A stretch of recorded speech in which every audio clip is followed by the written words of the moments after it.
A woman in her 30s who has never fallen in love before takes a risk by being with a man 10 years younger than her. This is the review for the Chinese drama Find Yourself. Warning, there are going to be spoilers.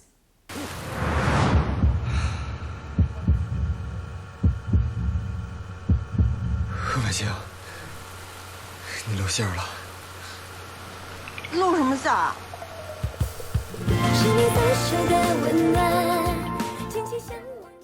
Our main character is Fan Xin.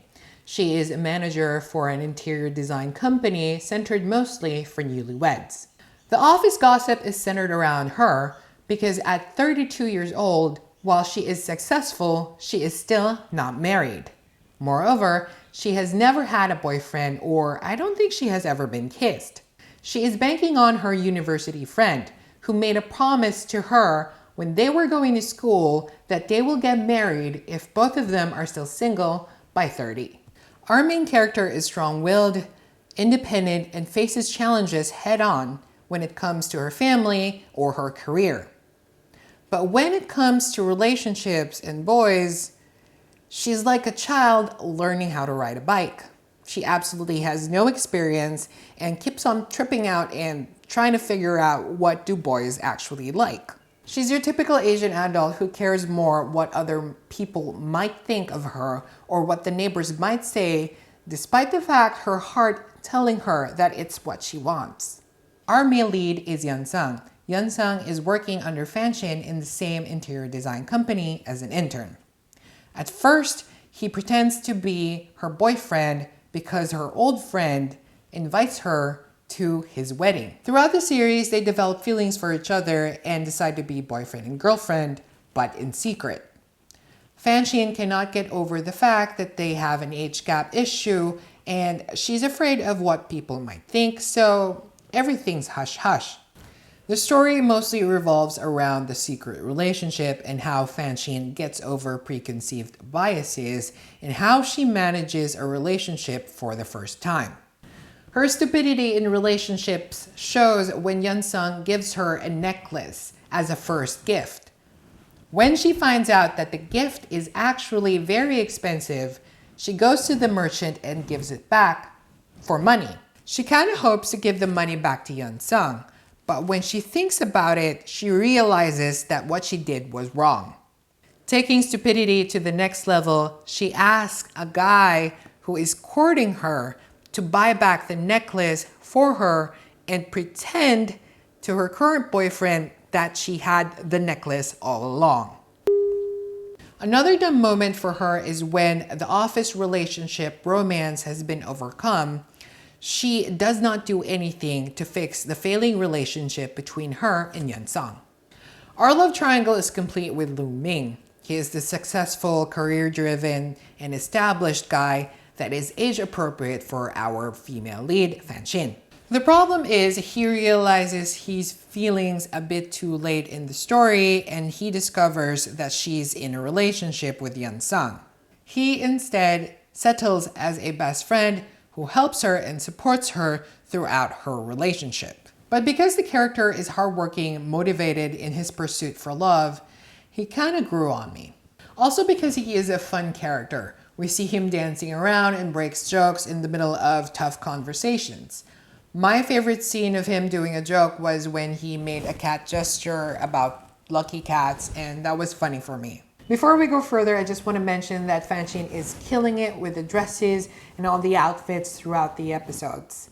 Also, do you know where to get this outfit? If you do, let me know in the comments down below. I give this drama a 5 out of 5.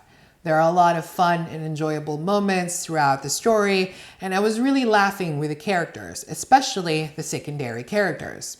I particularly like the parents. They are very fun. Their personalities shine, and I like the banter when they talk and they argue, especially within the family. I was also fond with the assistant of Lu Ming. She was visiting Fan Xin and her family, and she keeps coughing a lot, giving awkward pointers for the aunt to get a hint. She didn't really have much lines, but it was funny and subtle at the same time. The funniest scene for me was when Lu Ming and Fan Xin meet Yaoqing's family. They both discover that each person in that conversation was somehow related to each other, and it was kind of awkward and weird at the same time that you ended up just laughing at the really oddest things. Another pro for me was the romantic scenes. I ended up swooning and really kind of screaming at the couch because of the romantic scenes, especially when they held out the kissing scenes. I was watching from the first episode to the second episode to the third episode, hoping these characters kiss. Then finally at episode 4, they give us the kiss, and then they repeat the kiss at episode 5. Also, the lines from the male leads are very romantic.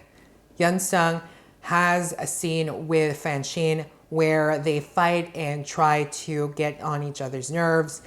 He insists on getting back together and tells her to face the future together forward with him. Also for Lu Ming, he has a scene with Fanxin where he tells her that he has done everything to bridge the gap between him and her and their relationship. He has made 99 steps out of 100, but for it to work properly, she has to make that last step forward for them to be together. This won't be a drama without the drama. There are a lot of scenes and moments in the characters where it was heart-wrenching and tear-gushing, and it was really sad, and we really feel for the characters.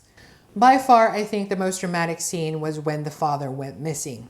The cast gave us a lot of depth and range when it came to their acting and letting us know how their characters really feel. Though I rated this 5 out of 5, it does have some things that I was really disappointed on. At the start, there were a lot of problems and conflicts in the story, but towards the ends, they were less and less, and it felt like the story was just pulling itself. It could have ended 4 episodes less or probably 5 episodes less, and it would have been really compact and really tight throughout those limited episodes. Also, some of the characters felt off, particularly Xiao Yu. At the first scenes, Xiao Yu was presented as a character that pops in and out, but not really a secondary character and certainly not a main character. But when we hit the middle and the end, we see that Xiao Yu actually has a storyline. I didn't really invest much in this character, especially on how it was presented. If anyone should have a storyline, it should have been one of the office mates and not her. Regarding Song, she was already the realist and pushy character of the story. It would have been nice if they pushed that to another level, making her more aggressive and forward, creating conflicts and other issues all throughout the story and against all the characters. I wish there were more storylines between young and old couples, how they interact with issues and problems within their relationship and against society. Lastly, I have an issue between Min Min and the 2 professors. Min Min confronts the 2 professors about their dating life and personal lives. Usually, students really don't confront professors and could not care less what they do on a daily basis. This is a bit unrealistic and a little bit off for me. Though the series was 40 episodes long with 40 minutes on each one, it is definitely worth watching. It also reminds me of the movie The Rebound by Catherine Zeta-Jones. If you found this video helpful and enjoyable, do give me a like. If you want to see more reviews like this in the future, do subscribe. Also, our word for the day is bao mi, where bao mi means to keep something secret or confidential in Chinese. We get to hear this word a lot throughout the first episodes of the series. That's it.